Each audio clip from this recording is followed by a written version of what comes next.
Hey guys, welcome to MadTech. Today we'll be learning how to mute someone on Telegram, and now let's dive right in. Now to mute someone on Telegram, first open up your Telegram app. After opening your Telegram app, guys, open the chat box of the person whom you want to mute on Telegram.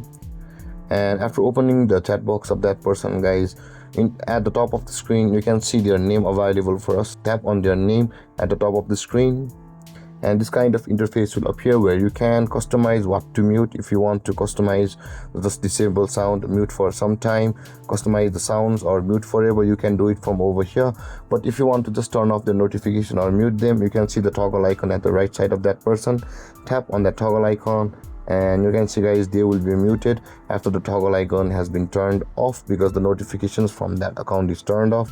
And with that being said, guys, this is how to mute someone on Telegram. And if you have any confusions or questions regarding the topic, feel free to comment in the comment section below, and don't forget to like, subscribe, and hit that bell icon for more videos. Thank you for watching, guys. Peace.